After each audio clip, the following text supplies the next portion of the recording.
Magandang araw po sa inyo at sa mga loyal kabarangay na nakikinig ngayon. Itago niyo na lamang po ako sa pangalang Berlin. 39 years old at kasalukuyang nakatira sa Mekawayan, Bulacan. Marami nagsasabi na kapag mahal mo ang isang tao ay nakahanda kang patawarin siya kung magkamali siya. Nakahanda kang tanggapin ang pagkakamali niya kahit na gaano pa yon kalaki at kasakit. Dahil nga mahal mo at iniingatan mo ang relasyon na matagal nyo nang binuo. Sa isang relasyon nga ay hindi naman nawawala ang mga problema na susubok sa katatagan ng inyong pagsasama. Lalo na kung malayo kayo sa isa't isa. Hindi ninyo nakikita ang ginagawa ng bawat isa. Pero doon nga masusukat kung gaano kalaki ang tiwala at respeto ninyo sa isa't isa. Na kahit magkalayo kayo ay hinding-hindi ninyo gagawin ang mga bagay na maaaring makasira sa inyong relasyon. Katulad na lamang ng nangyari sa amin ng nooy long-time boyfriend ko na si Jace. Third year high school pa lamang kami noon ay magkasintahan na kami ni Jace Papadudut. Kami nga yung definition ng perfect relationship noon dahil ni minsan ay hindi kami nag-away at lagi kaming nagkakaintindihan at kung may mga bagay man kaming maaaring pagtalunan ay agad namin yung naaayos bago pa man kami humantong sa away. Hanggang sa makagraduate na nga kami ng college at nagkaroon kami ng kanya-kanyang trabaho ay nag-propose sa akin si Jace. Agad ko namang tinanggap dahil alam ko sa sarili ko na siya na ang gusto kong makasama habang buhay. Sa opisina nagtatrabaho noon si Jace habang ako ay isang crew sa isang sikat na fast food restaurant. Pero nagkaroon kami noon ng kasunduan na hanggat wala pa kaming 32 at wala pang sapat na ipon ay hindi pa kami maaaring magsama at magpakasal.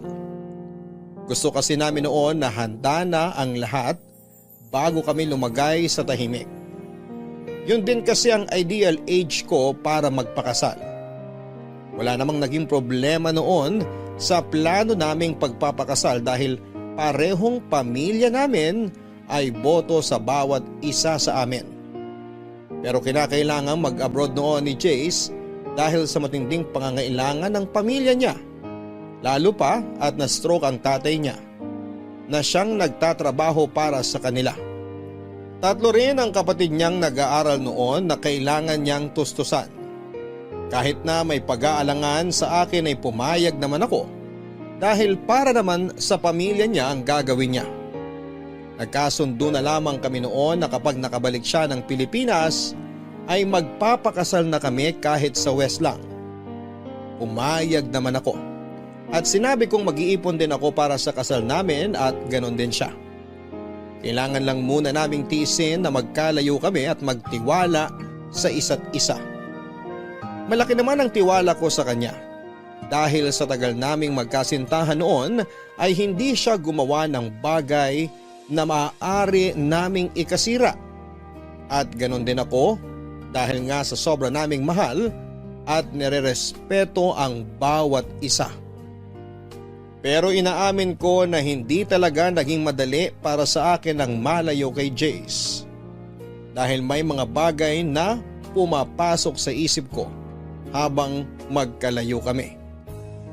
Mga bagay na alam ko namang hinding-hindi niya magagawa pero hindi ko maiwasang mag-isip na baka matukso siya sa isang babae habang hindi niya ako kasama. Lalaki siya at may pangangailangan at naisip kong baka sa iba niya hanapin ang mga yon. May tiwala naman ako sa kanya pero hindi ko kontrolado ang mga pumapasok sa isip ko. Lalo pa nga at hindi agad nakatawag noon sa akin si Jace nang makarating siya sa Korea bilang isang factory worker sa paggawaan ng mga noodles. Sobrang nag-worry rin ako sa kanya noon dahil hindi ko alam kung ano na nga bang nangyayari sa kanya doon. Iniisip kong mabait ba ang mga amo niya o kaya naman ay nakakakain ba siya ng maayos. Halos 2 linggo nga bago siya nakatawag noon at tila nabunutan ako ng tinik sa dibdib nang marinig ko na ang boses niya.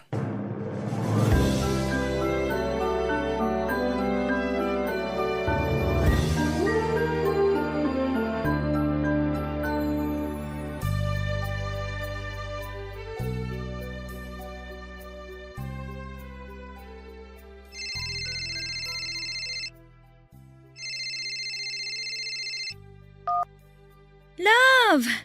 Bakit ngayon ka lang tumawag? Sorry love, bawal kasi ang cellphone sa oras ng trabaho. Maikpit dito eh. Kailangan i-surrender ang cellphone ko sa kanila kapag may trabaho. Every 2 weeks lang ako pwedeng gumamit ng cellphone. Kagaya nito, day off ko. Kaya nakatawag ako sa'yo. Ay, salamat naman sa Diyos. Akala ko kung napano ka na dyan eh. Huwag mo ako intindihin dito. Mababait naman ang mga amo ko. Nga lang, sobrang stricto ng boss namin. Kapag trabaho, trabaho. Sa bagay, malaki ang pasahod nila kaya dapat talaga sulit ang ibabayad nila sa'yo. Ang importante, ayos ka lang dyan. Oo, di rin naman kami nagugutom dito. Libre ang pagkain namin. Mabuti kung ganon. Maiba nga pala ako. Nakatawag ka na ba kina tita para ipaalam ang lagay mo dyan? Oo, tumawag na ako sa kanila bago ako tumawag sa'yo. O anong sabi nila sa'yo? Ayun, humihingi ng pasensya sa akin. Kasi kinailangan ko para mga ibang bansa para lang sa kanila. Sabi ko wala namang problema basta para sa kanila. Total, andito na rin lang ako. Panahon na para makabawi man lang ako sa kanila. Tama. Basta pagbutihan mo lang ang trabaho mo dyan. Pasasaan ba't magiging maayos din ang lahat? Suportado kita sa lahat ng bagay. Alam mo naman yan. Kaya nga swerte ko sa'yo. Kasi nandiyan ka palagi para suportahan ako. Naiintindihan mo yung mga bagay na kailangan kong gawin. Natural, mahal kita eh. Tsaka para naman sa pamilya mo ang ginagawa mo. Di lang naman para sa kanila itong ginagawa ko. Para sa atin din to. Magtatabi ako kahit papano para sa kasal natin. Kasi gustong-gusto na rin talaga kita pakasalan eh. Oo, alam ko. Basta ingatan mo palagi ang sarili mo dyan, ha? Umiwas ka sa tukso kahit anong mangyari. Alam mo namang mahal na mahal kita. Kaya hindi ako matutokso sa iba. Masyado kitang mahal para gawin sa'yo yun. May tiwala naman ako sa'yo. Pero kasi hindi naman natin masasabi, di ba? Malayo tayo sa isa't isa. Huwag ka mag-isip ng kung ano, love. Tatandaan mo lang palagi kung gaano kita kamahal. Kahit kailan hindi ako naging unfaithful sa'yo. Ang tagal na nga natin, oh. 12 years na tayo. Sa tingin mo ba, aabot tayo ng ganito katagal kung mababaw ang pagmamahal ko sa'yo? Sa bagay, tama ka. Pasensya ka na, love, ha? Hindi naman sa wala akong tiwala sa'yo, kaya naiisip ko yung mga ganyan. Naiintindihan naman kita. Hindi mo kailangang humingi ng pasensya. Natural lang na maramdaman mo yan. Malayo ako sa'yo eh. Pero yun lang ang masasabi ko sa'yo. Mahal na mahal kita. Ikaw lang babaeng mamahalin ko at iharap ko sa altar. Kahit naman ako eh. Ikaw lang ang lalaking mamahalin ko. Basta, tiis-tiis lang muna tayo, love ha. 2 taon na lang naman eh. Saglit lang sa atin to. Oo naman. Basta every 2 weeks lang ako makakatawag ha. Huwag kang mag-isip na baka nang bababae ako rito o ano. Hayaan mo kapag day off ko, ikaw ang una kong tatawagan. Magdamang tayo mag-uusap noon. Paalala ko lang sa'yo, mahal ang roaming calls ha. Hindi yan kagaya dito sa Pilipinas na unlimited. Tama na sa akin yung makausap ka kahit sandali. Malaman ko lang na ayos ka dyan, okay na ako. Oo nga pala. O paano? Babay muna ha. O sige, basta mag-iingat ka palagi dyan ha. Tumawag ka kagad sa amin kung may problema. Sige love, salamat ha. Kayo din, mag-iingat kayo dyan. Lalo ka na, pakakasalan pa kita. Oo. O sige na love, I love you. I love you too.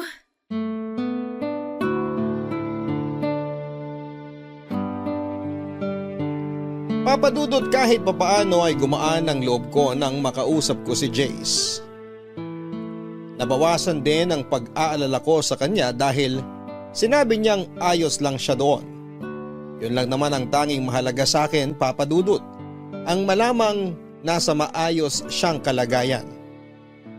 Sinabi ko nga rin sa sarili ko noon na hindi na ako mag-iisip ng hindi maganda tungkol sa kanya. dahil na-realize ko na maling mag-isip ako ng ganon sa lalaking kahit kailan ay hindi nagsinungaling at naglihim sa akin. Sa 12 years na relasyon namin ay wala siyang ginawa na makakasira sa relasyon namin. Sa 12 years din na yon ay hindi kailanman nabawasan ang pagmamahal namin sa isa't isa.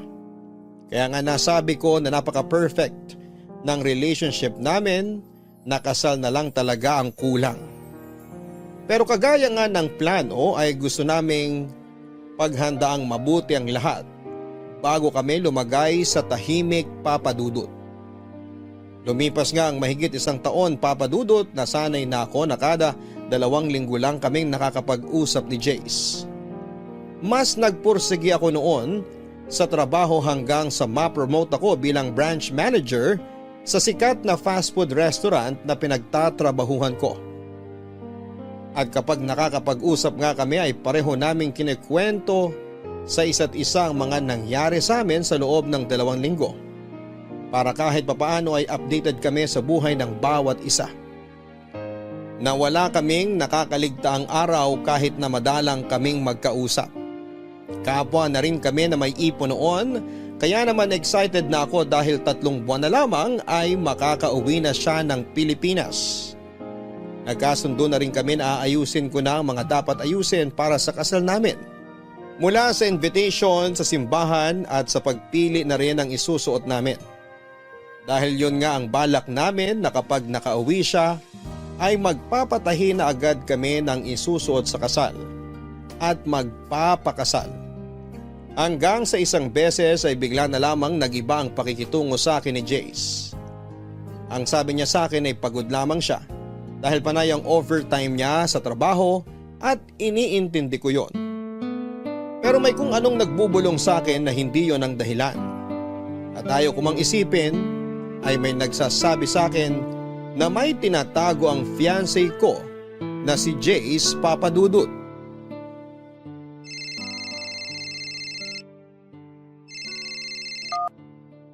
Hi, love! Buti naman nakatawag ka na. Hintay ako ng hintay sa tawag mo last time eh. Peak season kasi. Ah, ganun ba? O kumusta naman ang trabaho mo? Ganun pa rin. Walang pinagbago. Eh kumusta naman ang nakaraang linggo mo? Ayos lang. Puro trabaho. Ayos ka lang ba, love? Oo. Bakit? Wala naman. Para kasing wala kang gana makipag-usap sa akin. Guni-guni mo lang yun. Kung ayaw kitang kausap, di sana hindi na ako tumawag. Ewan ko, ibang-iba ka kasi ngayon eh. May problema ba? Sabihin mo sa akin. Walang problema. Huwag mo ko intindihin. Ay, love. Kung may problema ka, sabihin mo sa akin. Para mapag-usapan natin. Hindi yung sinasarili mo lang. Wala nga akong problema. Nag-iisip ka na naman ng kung ano-ano eh. Tingin mo ba bakit ako nag-iisip ng kung ano-ano ngayon? Jace, 13 years na tayo. Kilalang kilala na kita. Alam ko kung may problema ka. Kaya magsabi ka na sa akin, ano ba kasing problema? Sorry love. Promise, wala talagang problema. Sobrang pagod ko lang siguro. Sigurado ka? Oo love. Eh kung gusto mo, magpahinga ka na lang muna. Sa ibang araw ka na lang tumawag. Hindi, okay lang. Kwentuhan mo na lang ako. Tungkol sa mga ganap sa'yo nito mga nakaraang linggo. Same routine pa rin. Bahay, trabaho, ganun. Ah, siya nga pala. Okay na yung layout ng wedding invitation natin. Date na lang ang kulang. Tapos, nailista ko na yung mga pagbibigyan. Nakapili na rin ako ng simbahan kung saan tayo magpapakasal, love. Tapos, pagbalik mo dito, magpi-prenup shoot na tayo. Hello, love? Andyan ka pa? Oo. Narinig mo ba yung sinabi ko? Oo. O, wala ka bang sasabihin? Baka pwedeng i-postpone na natin yung kasal? Kahit mga 2 years? Ano? Postpone? Love, ang tagal na nating pinlano to. Alam ko, kaso… Kaso ano? Budget? May problema ba sa budget, Jace? May ipon ako, sapat yun para sa pagpapakasal natin. Hindi naman yun. Naisip ko lang na mag-extend muna ng mga 2 taon dito. Bakit? 2 taon lang ang kontrata mo dyan Paano ka mag-extend? Ano, magti-TNT ka? Hindi. Pwede naman daw i-renew yung kontrata pagkatapos nito. Pero bakit nga? Bakit ka mag-extend? Okay naman na si Tito, nakakapagtrabaho na siya ulit. Ano man lang yung umuwi ka muna rito, di ba? Para maasikaso yung kasal natin. Di pagkatapos ng kasal natin, sige bumalik ka na ng Korea, magtrabaho ka ulit. Hindi nga kasi ako makakauwi. Gusto ko pa sana magtrabaho na mas matagal dito. Jace, alam mo hindi ka nakakatuwa Kung may problema ka, sabihin mo. Kung gusto mo nang umatras sa kasal, sabihin mo. Hindi yung ang dami mong dahilan. Berly naman. Ang sabi ko lang, i-postpone muna natin yung kasal. Wala akong sinabing atras ako. Pwede ka namang umuwi muna rito para sa kasal natin. Tapos tsaka ka na bumalik. Ay, nakapaghintay naman tayo ng 13 years, di ba? Ano ba naman yung 2 taon pa? Oo, nakapaghintay tayo. Pero nakaplano na lahat, Jace. Ang sabi mo, ayusin ko na lahat ang dapat asikasuhin para pag uwi mo wala ka ng gaanong aayusin. Ikaw na lang ang kulang. Tapos ngayon sasabihin mo, i-postpone? Bakit? Ay, sige na. Uuwi na ako para magpakasal tayo. Tatapusin ko lang yung 3 buwan pang kontrata ko. Hindi ko alam kung ano ba talagang problema at bigla ka na lang magsasuggest na i-postpone natin. May problema ba sa family mo? Wala. Hayaan mo na. Uuwi na ako. Magpapakasal tayo kaya huwag ka nang mainis. Sa susunod na lang tayo mag-usap o kaya kung makakatawag ako mamaya. Magpapahinga muna ako at wala pa akong tulog. Okay lang ba? Ay, okay, sige. Magpahinga ka muna.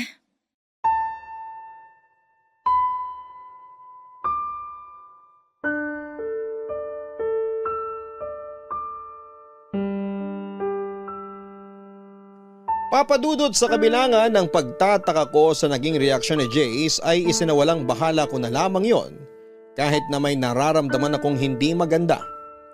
Sa aming dalawa kasi ay si Jace talagang excited na magpakasal kami kaya hindi ko maiwasang mag-isip ng kung ano-ano. Pero pinigil ko ang sarili ko at iniisip na baka nga pagod lang talaga ito sa trabaho at hindi makapag-isip ng maayos. Naisip ko rin na baka marami siyang iniisip tungkol sa pamilya dahil sa kanya nakaatang ang responsibilidad. Marahil din ay nape-pressure ito sa kung ano nga ba ang dapat niyang unahin. Papadudot, hindi na nga ulit siya nakatawag sa akin ng araw na yon. Pero ayos lang naman sa akin, mas maigi na rin siguro yon para makapag-isip siya ng maayos. Napagpasyahan kong maghintay na lamang sa kung ano nga ba ang magiging desisyon niya. At bilang partner ay nakahanda akong irespeto kung ano man yon. Nang sumunod na beses na pagtawag sa akin ni Jace ay kapansin-pansin ang panlalamig nito sa akin. Wala itong kabuhay-buhay sa pakikipag-usap sa akin na parang minsan ay napipilitan na lamang siyang kausap ako. Ayaw ko mang mag-isip ng hindi maganda. Pero sa kinikilos ni Jace ay hindi ko mapigilan ang sarili ko. Halos lahat na yata ng pangit na senaryo ay naisip ko na baka may ibang babae siya kaya gano'n na lamang ang panlalamig niya sa akin. Hindi na siya malambing kagaya ng dati at palaging malayo ang sagot sa tuwing may itinatanong ako sa kanya, Papadudot. Papadudot, nagpatuloy ang cold treatment sa akin ni Jace hanggang sa dumating na sa point na halos hindi na siya tumatawag. Halos hindi ko na nga alam kung ano ang iisipin ko ng mga panahong yon. Nagsimula na ako mag-alala at makaramdam ng kaba dahil wala talaga siyang paramdam. Baka mapahamak na siya o ano, kaya naman hindi na ako nagdalawang isip na lumapit sa pamilya niya at itanong kung tumatawag ba sa kanila si Jace. Ang sabi nila ay hindi naman daw ito tumatawag at malamang ay busy lamang sa trabaho. Nagtaka naman ako dahil parang hindi sila nagwo-worry kay Jace. Pero pinili ko na lamang na huwag nang magsalita. Sumang-ayon na lamang ako sa sinabi nila. Pero may parte sa puso ko na ayaw maniwalang Hindi tumatawag sa kanila si Jace dahil busy ito. Kilala ko si Jace at hindi nito matitiis ang kahit na ano, lalo na kung tungkol sa pamilya nito.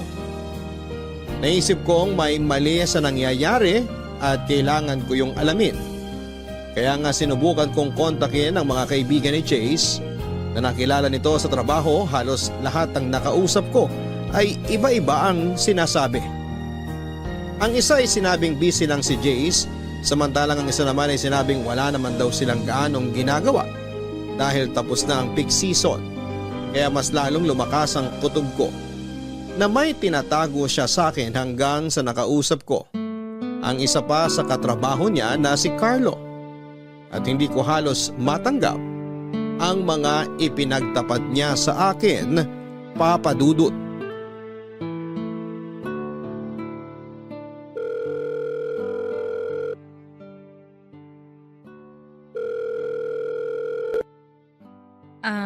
Hello? Hello, Ren. Salamat pala ha, kasi pumayag ka makipag-usap sa akin ngayon. Walang problema. So, ano nga yung gusto mong pag-usapan ulit natin? Alam mo namang matagal ko ng boyfriend si Jace, di ba? Oo, ikakasal na nga raw kayo pag uwi niya. Oo, sana. Kaya lang, ang laki kasi ng ipinagbago niya eh. Parang nanlalamig na siya sa akin. Baka naman marami lang iniisip si Jace. Kilala ko siya kapag may problema yon o may iniisip. Nagsasabi siya sa akin. Pero ngayon, parang may tinatago siya sa akin eh. Hindi na ako makapag-focus sa trabaho ko kasi iniisip ko siya.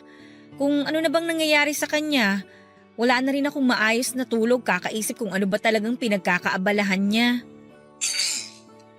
Ano kasi, wala ako sa posisyon para sabihin sa'yo to. Na alin? May alam ka ba? Ang mabuti pa siguro, si Jace na lang ang kausapin mo. Paano ko nga siya tatanungin? Isang buwan na siyang hindi nagpaparamdam sa akin. Malilintikan kasi ako eh. Bakit? Pinagbantaan ka ba ni Jace? Hindi, pero iisipin nun na ako ang nagsabi sa'yo. Pangako, hindi ko sasabihin sa kanya. Kaya kung may alam ka, please, sabihin mo naman sa akin. Ay, kung ano man ang marinig mo sa akin, lagi mong isipin na mahal ka ni Jace. Kahit kailan, hindi nabawasan ang pagmamahal niya sa'yo. Ikaw lang ang nag-iisang babaeng minahal ni Jace. Pwede bang diretsahin mo na ako? Ano ba talagang problema? Ang totoo kasi niyan, may nabuntis si Jace dito. Ano? Nabuntis? Sino? Kasamahan namin dito sa factory. Oy, hindi magandang biro yan ha? Sana nga, nagbibiro lang ako. Paano nangyari yun? Babae ba siya ni Jace? Hindi, Berlin. Hindi. Alam ng Diyos kung gaano ka kamahal ni Jace. Yung nangyari, hindi sinasadya. Paano hindi sinasadya? Nagkayayaan kasi magkainuman pagkatapos ng holiday. Lahat kami magkakatrabaho. Hanggang sa nalasing kaming lahat. Hindi na namin alam yung mga sumunod na nangyari. At si Jace? Paano niyo nasabing si Jace ngayon nakabuntis dun sa babae kung lasing kayong lahat? Sila kasi yung magkasama sa kwarto nung magising kami kinaumagahan. Pero maniwala ka o sa hindi, sising-sisi si Jace sa nangyari. Mahal na mahal ka niya. Mahal? Kung talagang mahal niya ako, sana umiwas siya sa mga bagay na makakasira sa amin. 13 years na kami. Saka pa siya nagloko. Hindi kanya niloko, Berlin. Hindi sinasadyang nagkamali lang siya. Hindi sinadya o sinadya. Nagkamali siya. Dinungisan niya yung relasyon na napakatagal na naming iningatan. Maniwala ka. Mahal na mahal ka ni Jace. Hindi lang niya alam kung paano sasabihin sa'yo yung totoo. Nagigilty siya ng sobra sa nagawa niya. Ang dami niyang pagkakataon para sabihin sa akin. Kasi nga, hindi niya alam kung paano sasabihin. Pero please lang, Berlin. Wag na wag mong sasabihin na ako ang nagsabi sa'yo, ha? Labas ka rito. Salamat kasi sinabi mo sa akin yung totoo. Huwag kang mag-alala. Hindi to malalaman ni Jace. Ay, salamat. Pero sana maayos yun ni Jace to. Hindi ko alam. Pero susubukan ko. Yung babaeng nabuntis niya, naghahabol ba? Hindi, may asawa sa Pilipinas yun. Natatakot nga at baka malaman ng asawa niya. Ang hinihiling lang niya kay Jace, sustento at suporta sa pagbubuntis niya. O sige, salamat. Pasensya ka na rin sa abala ha.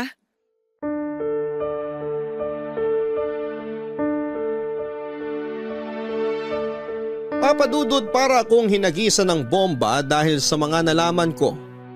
Pakiramdam ko ay mamamatay ako sa sobrang sakit dahil parang paulit-ulit na sinasaksak ng kutsilyo ang puso ko. Sa sobrang tagal naming magkarelasyon ni Jace ay ni minsan ay hindi siya nagloko. At kahit minsan ay hindi kami nag-aaway ng dahil lamang sa babae. Kaya may parte pa rin sa puso ko na ayaw maniwala sa mga sinasabi ni Carlo. Pero ano nga ba ang mapapala niya kung sakaling siraan niya si Jace sa akin? Maliban na lamang kung may lihim na galit ito rito. Hindi ko alam kung paano ko tatanggapin ang katotohanang magkakaanak siya sa ibang babae. Pakiramdam ko ng mga oras na yon ay wala akong kwentang babae. Dahil sa kabila ng pagmamahal ko kay Jace ay nagawa niya yon sa akin. Sarado ang utak ko ng mga oras na yon dahil wala akong pakialam kung sinadya yon o hindi. Ang tanging naisip ko lang noon ay nagtaksil sa akin si Jace. Naisip ko nga rin na baka nawala na ang pagmamahal niya sa akin dahil magkalayo na kami. Hindi ko na nagagawa mga bagay na ako dapat ang gumagawa para sa kanya at nahanap niya yon sa ibang babae. Kaya naman nang tumawag siya ulit sa akin ay agad ko siyang kinompronta.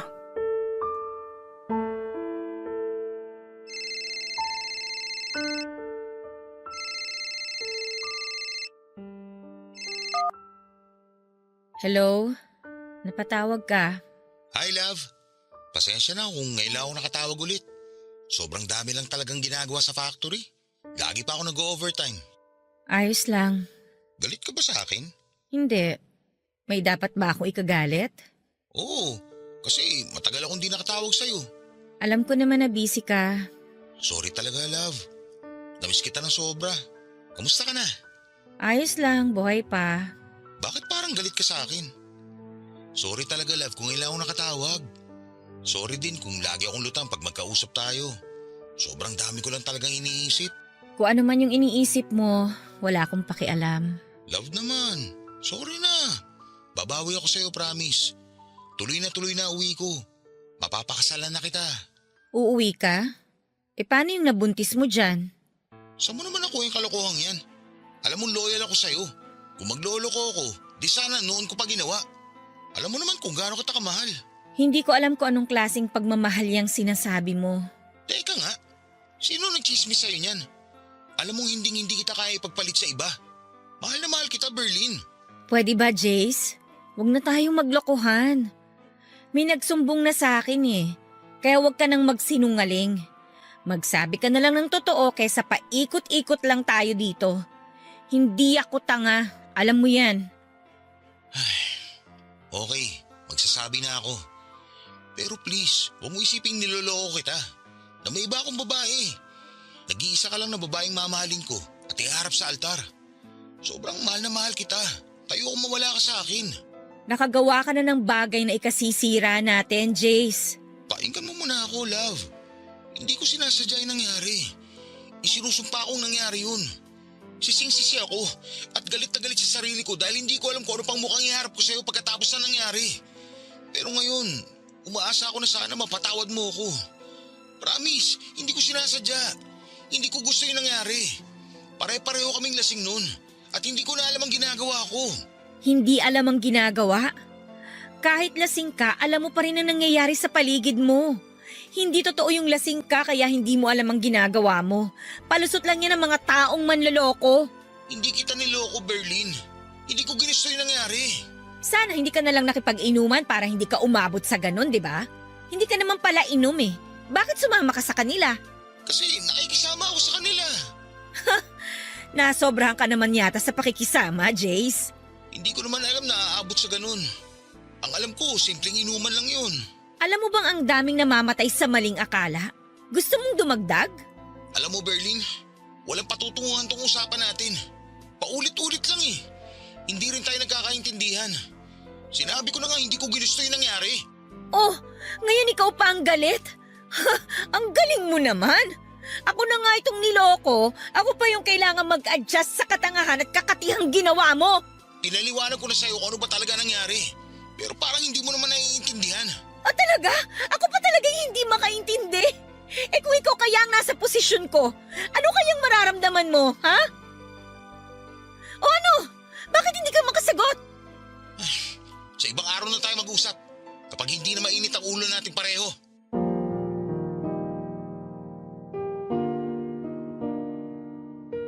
Papadudot, minabuti na nga lang namin na huwag na munang mag-usap dahil pareho pang mainit ang mga ulo namin. At baka kung saan pa kami humantong. Hindi ko alam noon kung paano tatanggapin lahat ng mga nalaman ko, lalo na kay Jace na mismo nang galing ang mga salitang hindi ko nais marinig o mas tamang sabihin na kinakatakutan kong marinig.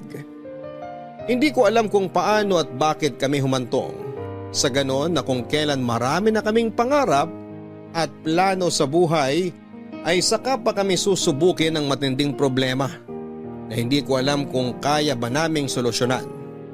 Halos mamatay na nga ako sa sobrang sakit, Papa Dudut.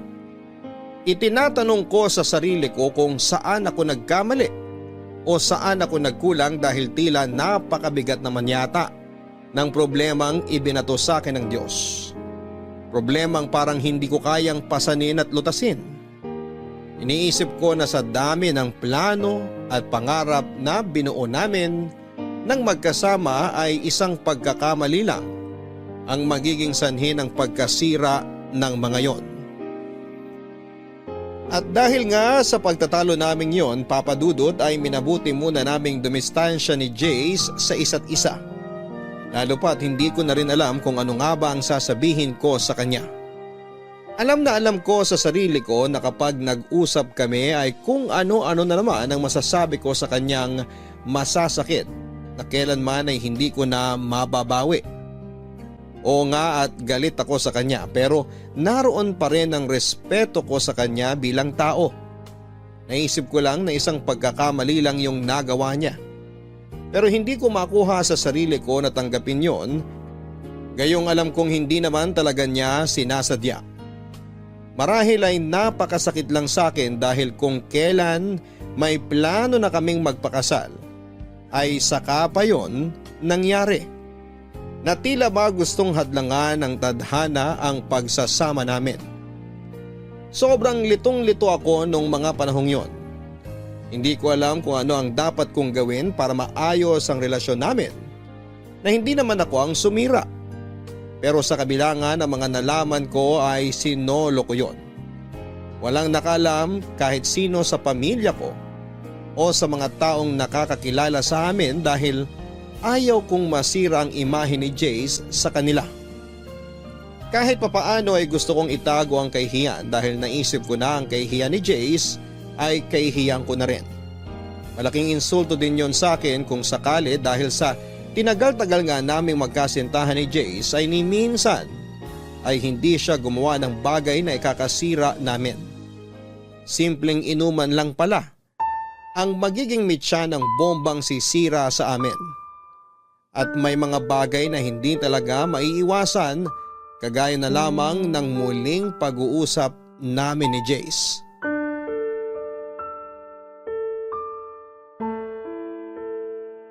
Salamat naman at sinagot mo na ang tawag ko. Ano bang kailangan mo? Gusto ko makausap na maayos. Please, Berlin. Alam kong wala akong karapatang mag-demand sa'yo pero sana naman. Huwag mo itapon na lang basta napakaraming taon na binuno natin. Ayaw mong mag-demand? Ano sa tingin mong ginagawa mo ngayon? Di ba nagde-demand ka? At talagang may gana ka pang gumanyan, ha? Kung tutuusin, ikaw ang punot dulo ng lamat na to sa relasyon natin. Alam ko at pinagsisisihan ko yun. Kaya sana naman pakinggan mo ako. Hindi ko alam, Jace. Pakiramdam ko nanliliit ako sa nangyayaring to sa atin. Hindi ko alam kung paano ko titimbangin yung sitwasyon. Dahil sinadya mo man yun o hindi, nagkamali ka pa rin. At hindi lang simpleng pagkakamali ha. May batang involved dito, Jace. Alam kong napakalaki ng pagkakamali ko, Berlin. Pero sana naman tanggapin mo pa ako. Hindi ko talaga ginusto yung nangyari. Hindi ko na talaga alam yung nangyayari sa paligid ko ng mga oras na yun. Berlin, alam mo kung gaano kita kamahal. Yung sakit na nararamdaman mo ngayon, alam ko na ako ang dahilan yan. Kaya para ako mababaliw kasi hindi ko intensyon na saktan ka. Kung pwede ko lang alisin yan, ginawa ko na. Wala kang idea kung gaano kasakit ang nararamdaman ko ngayon. Jay, sobrang tagal na nating magkarelasyon. Wala tayong naging problema. Kung kailan ikakasal na tayo, tsaka pa nangyari to? Ano bang gusto mong maramdaman ko? Love, pagsubok lang to na kailangan natin lampasan. Sabi mo nga sa maraming taon na relasyon natin, wala tayong naging problema. Ito na yun. Sinusubok na tayo kung hanggang saan tayo magiging matatag. Ngayon pa ba tayo susuko? Hayaan ba natin na hanggang dito na lang tayo? Hindi ko alam, Jace. Hindi ko alam kung saan ako lulugar. Hindi mo kailangang isipin yan. Alam mo, ikaw lang nag-iisang babae minamahal ko. Mas importante ka sa akin. Eh paano yung anak mo? Hindi ako magiging masaya kung alam ko may batang magsasuffer dahil lang sa pagkakamaling yon. Hindi ko naman pababayaan yung bata kung yun ang iniisip mo. So suportahan kong bata. Pero hanggang dun lang yun. Hindi mo rin masasabi, Jace. Anak mo yun eh. Dugot laman mo. Kapag nasilayan mo yung batang yon, sigurado ako mag-iiba ang mararamdaman mo para sa bata. Magtiwala ka sa akin, Berlin. Hanggang suporta lang ang maibibigay ko sa bata. Ayoko, Jace. Hindi ko maaatim na agawan ng ama ang isang walang kamuwang-muwang na bata. Kung tutuusin, hindi naman niya ginustong mabuo. Bunga lang siya ng isang gabing pagkakamali. Naawa ako sa bata, Jace. Eh anong magagawa ko? Oo, anak ko yun. Pero mas importante ka sa akin. Hindi naman ako papayag na mawala ka sa akin. Hindi ko naman tatalikuran ng bata eh. Ibibigay ko lahat ng pangangailangan niya. Pero yun lang yun. Naisip ko lang kasi, Koko yung nasa kalagayan ng babae. Parang ang hirap. Yung anak ko walang kikilalaning ama. Love, wag mo munang isipin ng ibang tao, please. Isipin mo muna tayo. Ang relasyon natin. Kung paano natin naayusin. Mahal na mahal kita. At kung kailangan na lumod at magmakaawa ako sa harapan mo, gagawin ko. Lahat gagawin ko para mapatawad mo ako. Huwag mo lang akong iwan. Ang hirap kasi eh. Hindi ko alam kung anong sasabihin ko sa'yo. Hindi ko alam kung ano ba yung tamang desisyon na dapat kong gawin. Basta tuloy yung plano natin. Magpapakasal tayo. Walang magbabago. Ewan ko. Ang kasal sana natin ang pinakamasayang araw sa buhay ko. Pero paano ako magiging masaya sa sitwasyon natin ngayon? Ayoko magpakasaya knowing na may batang magsasuffer in the end. So ano? Ganun na lang? Maghihiwalay tayo? Iiwan mo ako? Ang sinasabi ko lang, palipasin muna natin ang unos. Ituloy natin yung gusto mo na i-postpone muna yung kasal. Kailangan ko rin ng panahon para makapag-isip ng mabuti. At saka ikaw, ayusin mo muna yung dapat mong ayusin. Pero paano pa ako makakasigurado na hindi mo ako iiwan? Huwag mo na akong intindihin mo, okay? Unahin mo ang mas importanteng bagay. Unahin mo yung anak mo. Kawawa yung bata, Jace. Ikaw ang pinaka-importante sa akin. Alam mo yan. Magkakaanak ka na, Jace. Magiging tatay ka na. Magpakalalaki ka naman. Panindigan mo ang responsibilidad mo dun sa bata. Love naman. Paikot-ikot na naman tayo eh. Hindi ko nga pababayaan ng bata. Jace, hindi lang sustento ang kailangan ng bata. Kailangan din niya ng kalinga at pagmamahal ng isang ama. Anong gusto mong gawin ko? Iwan kita.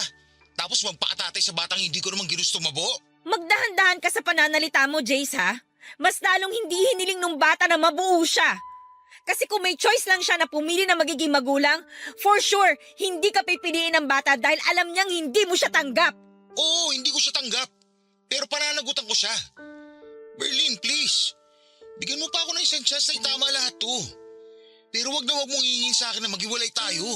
Kasi hindi ko kaya yun. Bigyan mo ako ng panahon na mag-isip. Habang inaayos mo mga dapat ayusin, i-postpone muna natin ang kasal. Okay, sige. Kung yan ang gusto mo. Pero ito lang ang masasabi ko. Mahal na mahal kita. At kung kailangan ko mamili, ikaw at ikaw ang pipiliin ko.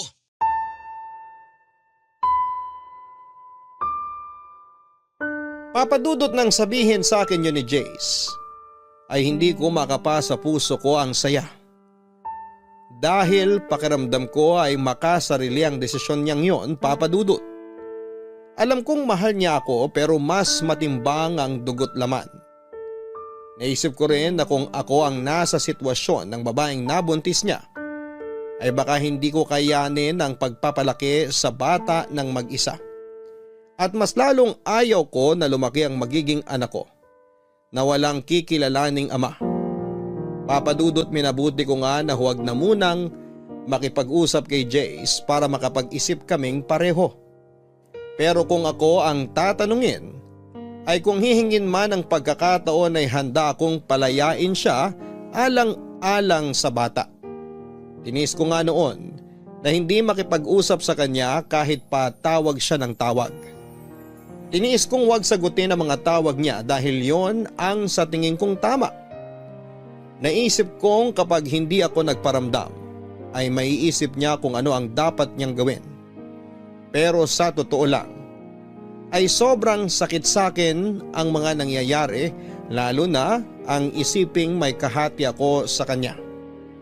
Halos 2 linggo nga na panay ang tawag niya sa akin na hindi ko naman sinasagot hanggang sa isang araw ay hindi na siya tumawag. Kaya naisip ko noon na marahil ay nakapag-desisyon na si Jace at pinili nito ang anak. Pero wala akong kamalay-malay na uuwi pala siya ng Pilipinas para personal akong makausap. Kailan ka pa dumating? Ngayon lang din. Dumiretso ka agad ako rito para makapag-usap tayo. Nagpahinga ka na muna sana bago ka pumunta rito. Hindi ko na kaya pagpaliban pa to, Berlin. Para na ako mababaliw. Hindi mo sinasagot ang mga tawag ko. Sinabi ko naman sa'yo na kailangan nating makapag-isip pareho. Paano tayo makakapag-isip kung lagi din naman tayong mag-uusap? Hindi naman solusyon ang pagdistansya sa isa't isa. Kaya nga tayo mag-uusap para mas madali nating maayos ang problema natin. Ang problema dapat tinaharap, hindi tinatalikuran. Paano natin tumaayos kung ayaw mo naman makipag-usap? Ang dali lang para sa'yo na sabihin. Kasi hindi naman sa'yo nangyari eh. Oo, hindi sa akin nangyari. Pero naisip ko na rin yan na kung sa akin man mangyari to, tatanggapin pa rin kita ng buong buo. Nasasabi mo lang yan kasi wala ka sa totoong sitwasyon. Hindi ko lang nasasabi to. Tatanggapin talaga kita dahil mahal na mahal kita. Handa akong kalimutan ang mga pagkakamali mo, huwag ka lang mawala sa akin. Ganyan kita kamahal, Berlin. Saan naman bigyan mo ako ng pagkakataon na pagsisiyan ng gusto ang pagkakamali ko. Hayaan mo akong bumawi sa'yo. Hindi ko alam, Jace. Gulong-gulo talaga ako. Kaya nga ayoko muna makipag-usap sa'yo dahil hindi ko alam ang sasabihin ko sa'yo. Mahal mo pa ba ako? At bakit mo naman naitanong yan? Pakiramdam ko kasi wala ka ng pagmamahal sa akin kaya ka ganyan katigas. Naiinis na ako sa usapang to ha.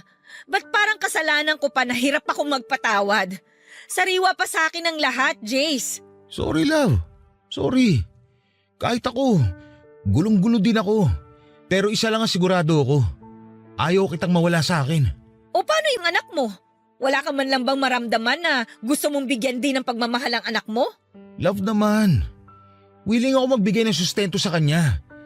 Lahat ng pangangailangan niya ibibigay ko. Napag-usapan na natin to, di ba? O sige, sabihin na nating magsusustento ka. Siyempre hindi maiiwasang mag-usap kayo palagi nung nanay niya. Tapos hindi mo namamalayang nahulog na pala yung loob mo sa kanya. Oh, nasa na ako doon? Paano na ako? Love, yan ang wag na wag mong iisipin. Alam mo kung gaano kita kamahal. Hindi ko itatapon lahat ng pinagsamahan natin. Hindi ko itatapon yung pagmamahalan natin. Dahil lang sa bago ko palang nakikilala. Siguro mamahalin ko yung bata, pero hindi ang ibang babae. Bigyan mo muna ako ng space. Hindi na ako makahingi.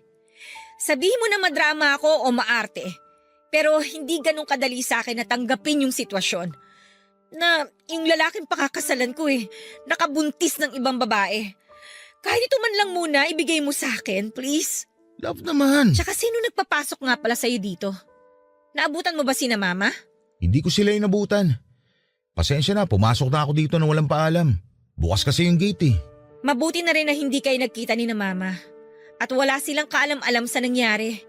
Hindi ko sinabi sa kanila kung anong problema nating dalawa at paniguradong magagalit yun sa'yo. Teka, wala ka bang balak sabihin sa kanila? Hindi ko alam. Pinagtatakpang kita hanggat maaari dahil ayoko magmukhang katawa-tawa sa maraming tao. Kasi parang ang iisipin nila nun, hindi ganun katibay yung pundasyon ng pagmamahalan natin kaya nangyaring lahat ng ito. Ang kahihiyan mo, kahihiyan ko rin. Sorry talaga. Hindi ko talaga ginusto mangyari sa atin to. Love, maayos pa naman natin to, di ba? Bigyan mo nga muna ako ng space para maisip ko kung ano ba talaga yung gusto kong mangyari sa relasyon natin, Jace.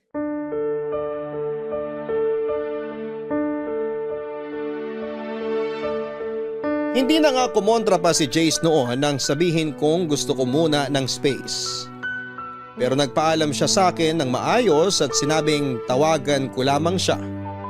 Anumang oras kapag nakapag-isip na ako o kaya naman ay sadyain ko siya mismo sa kanilang bahay dahil hindi na rin daw siya babalik ng Korea para magtrabaho.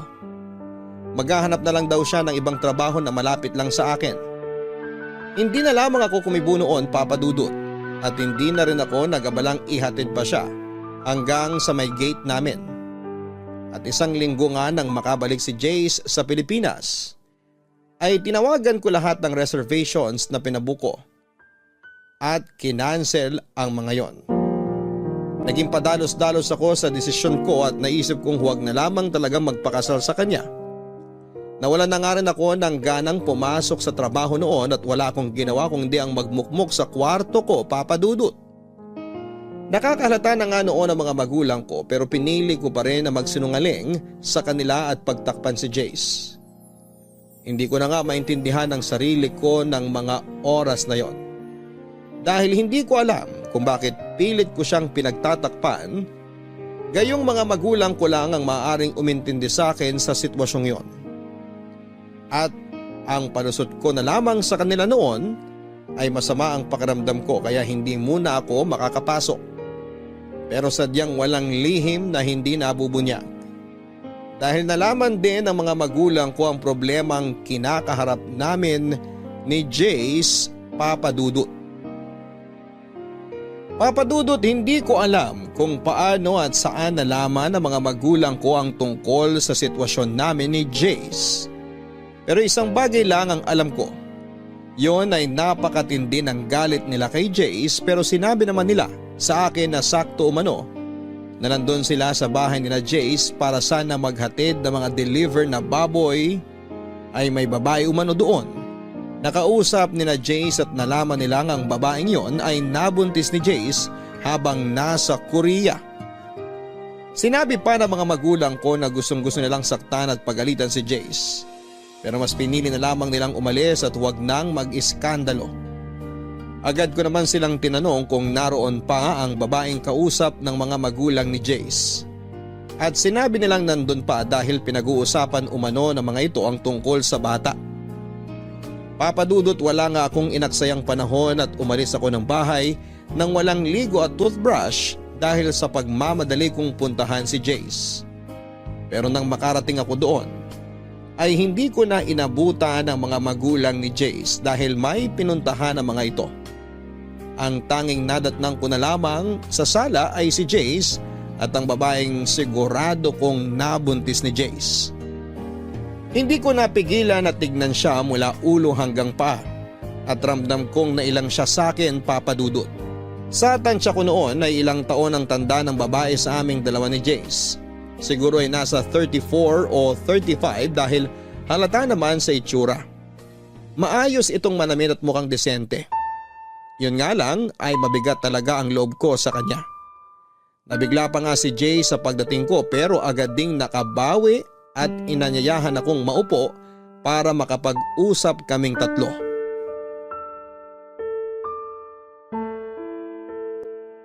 Love, halika, maupo ka muna. Mabuti at nandito ka para makapag-usap tayong tatlo ng maayos. Siya ba yung nabuntis mo? Siya nga. Mukhang mas matanda sa atin ah. Dalaga ba siya?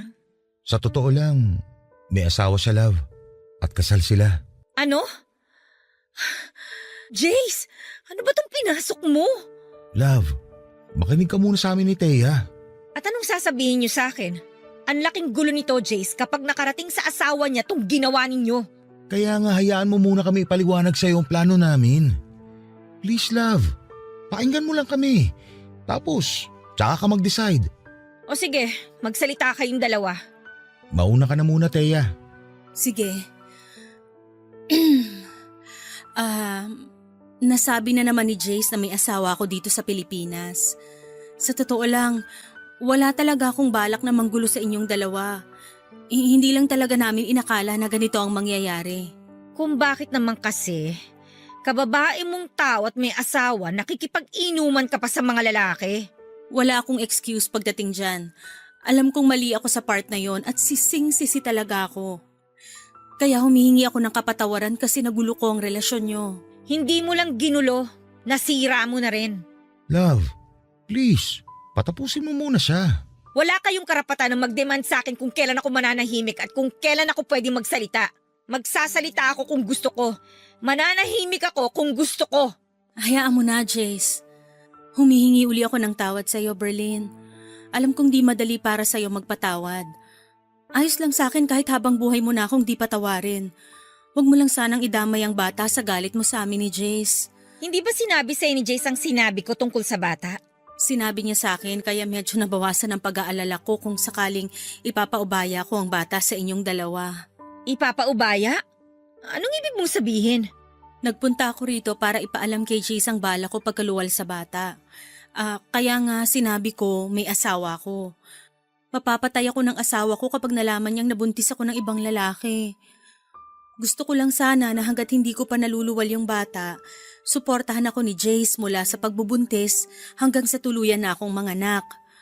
At kung pwede, dito muna ako hanggat hindi pa ako nakakapanganak. Ano? Dito ka titira? Sa bahay ni Jace? Oo sana. Habang hindi pa ako nakakapanganak, di kasi ako pwedeng umuwi sa amin ng ganito. Wow! Anong akala mo sa akin? Tanga? Sa tingin mo maniniwala ako sa'yo? Napanood ko na sa mga palabas yan. Hindi ko inaasahang maniniwala ka sa akin. Kung gusto mo, dito ka na muna para mabantayin mo mga kilos namin ni Jace. Kahit dito na lang ako sa sala matulog, ayos lang sa akin. Hanggang sa makapanganak lang ako. At pumayag ka sa gusto niya, Jace?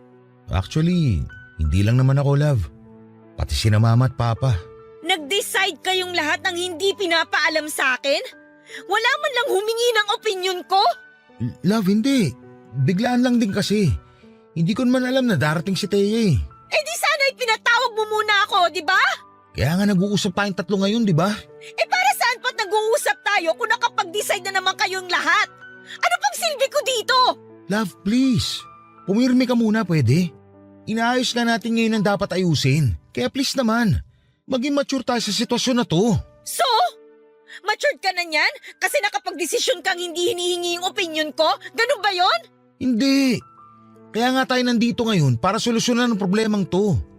Sinabi mo sa akin na ayusin ko to, di ba? Ito na nga. Inaayos ko na. Huwag na kayong magtalo. Hahanap na lang ako ng apartment na pwede kong tuluyan hanggang sa makapanganak ako. Pangit nga namang tingnan kung dito ako sisiksik. O tapos, si Jason magbabayad ng upa sa apartment mo? Oo, ganun na lang ang gagawin namin. Para hindi ka na rin nag-iisip ng kung ano-ano dyan. Kasalanan ko ba kung bakit ako nag-iisip ng kung anong-ano?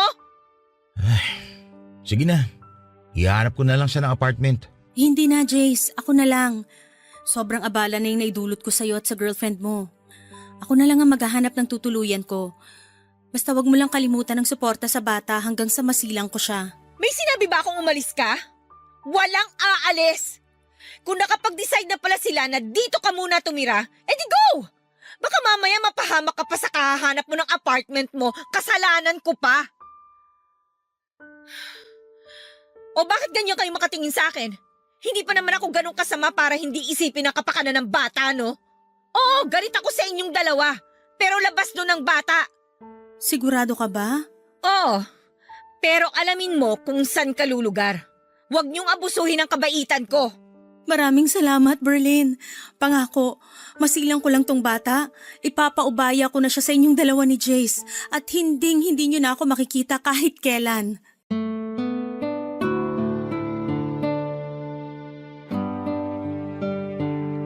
Papadudot, wala na nga akong nagawa kung hindi ang sumang-ayon na lamang sa desisyon ni Jace at ni Thea. Dahil kahit pagbalik ta rin man ang mundo ay dugot laman yun ni Jace. Isa pa'y wala itong kamuang-muang sa pagkakamali ng kanyang mga magulang. At hindi ako masamang tao para hindi isipin ang kapakanan ng sanggol na hindi pa naisisilang. Doon ko rin na-realize na hindi basta-basta ang samahan namin ni Jace para lamang masira ng ganon dahil lang sa isang pagkakamali. Na-realize ko rin ang mga sinabi niya na kung talagang mahal mo ang isang tao ay handa kang tanggapin itong muli kahit na ano pa ang naging pagkakamali nito. Basta bukal sa kalooban nito ang pagsisisi sa pagkakamaling nagawa niya. Papadudot na kahanda akong tanggapin ang bata sa oras na yon. Naisilang ito. Pero hindi ko alam sa sarili ko kung kaya ko ba siyang akuin na parang tunay kong anak. Ngunit susubukan ko. Marami man akong agam-agam sa kung ano ang magiging reaksyon ng mga taong nakapaligid sa amin. Kapag nalaman ang tungkol doon, lalo na ang mga magulang ko ay hindi ko na muna yon iisipin. Ang tanging nasa isipan ko na lamang ng mga oras na yon ay maayos na ang gulo at makapagsimula kaming muli ni Jace. Naging maayos naman ang pagtira ni Thea sa bahay ni na Jace. At totoo sa mga sinabi nito ay tanging masisilungan at suporta lamang ang gusto nito mula kay Jace hanggang sa ito ay makapanganak. Lumipas nga ang ilang buwan at tuluyang nagsinang si Thea ng isang sanggol na lalaki at pinaubaya ito sa aming dalawa ni Jace. Masakit man umano sa kanya na iwan ang sariling anak ay alam naman niyang hindi ito mapapabayaan dahil kasama nito ang tunay na ama. Tulad nga rin ang ipinangako niya sa amin ay hindi na siya muling magpapakita pa. Nang maayos nga namin ang tungkol sa custody ng bata ay nakiusap naman sa akin si Jace na kung maaari ay relasyon naman namin ang aming ayusin.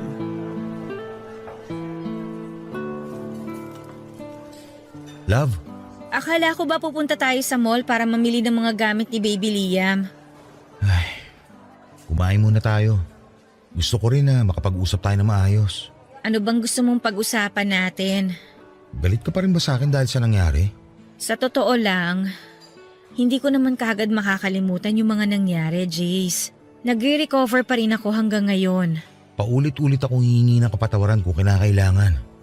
Pero sana matanggap mo ng buong bata. Ang anak ko. Napag-usapan na natin to, di ba? Oo, hindi madali pero susubukan ko. Dahil wala namang kasalanan yung bata sa lahat ng nangyari eh. Salamat. Pero sana tuloy pa rin ang pagpapakasal mo sa akin. Alam ko mahirap ang hinihiling ko. Pero mahal na mahal kita eh. Alam ng Diyos na ikaw lang nag-iisang babaeng minahal ko bukod sa nanay ko. Sobrang mahal na mahal kita kaya handa akong tanggapin kung magagalit ka sa akin. Sumbatan mo ako. Huwag mo lang ako iwan. Kilala mo ako, Jace. Kahit kailan hindi kita natiis. Siguro nasaktan mo ko pero na-realize ko na mas nangingibabaw yung pagmamahal ko sa'yo kaysa sa galit ko. Mas natatakot ako na mawala ka sa akin. Siguro nga tama ka na ito na yung pagsubok na binigay sa atin ng Diyos. Hindi niya tayo bibigyan ng pagsubok na hindi natin kakayanin. Daraanan lang natin ang pagsubok na to.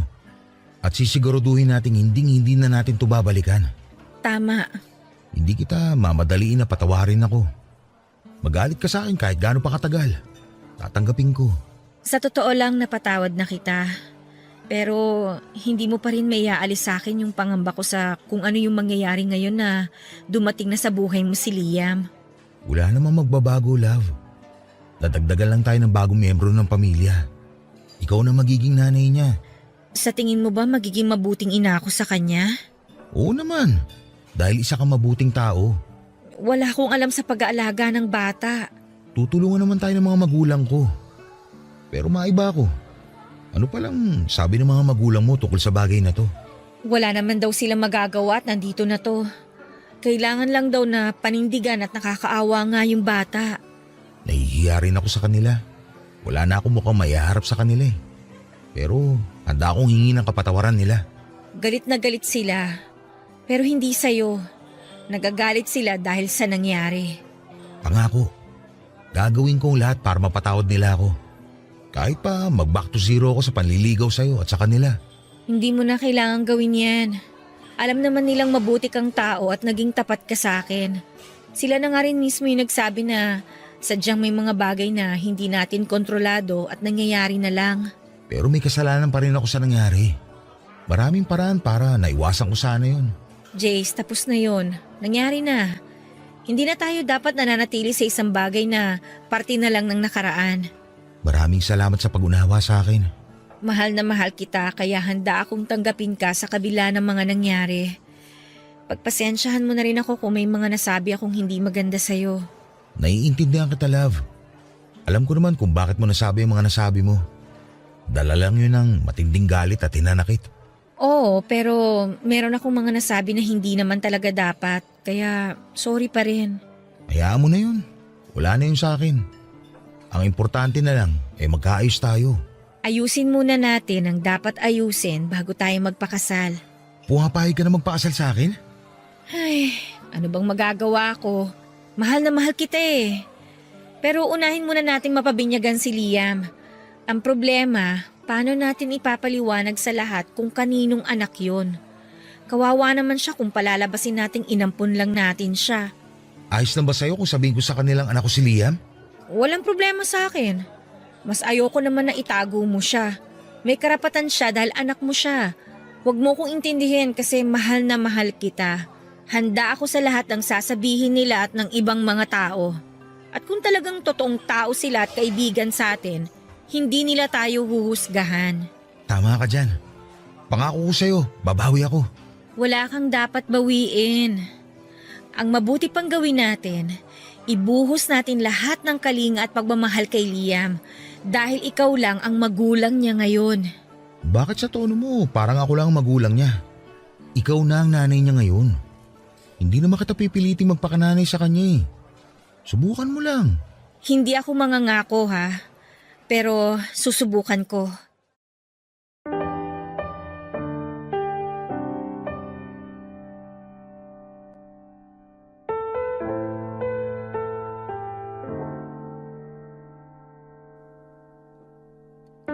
Papadudot, pinabinyagan nga namin si Bibi Liam at pinaalam sa lahat ng mga kakilala na tunay na anak yun ni Jace. At halos lahat sila ay bumilib sa ginawa ko. Napakabihira lang daw kasi ang kagaya ko na handang tanggapin ang bunga ng pagkakamali ng taong minamahal. Sa totoo lang ay nahirapan din ako na tanggapin ang lahat pero na-realize ko na hindi talaga yon ginusto ni Jace.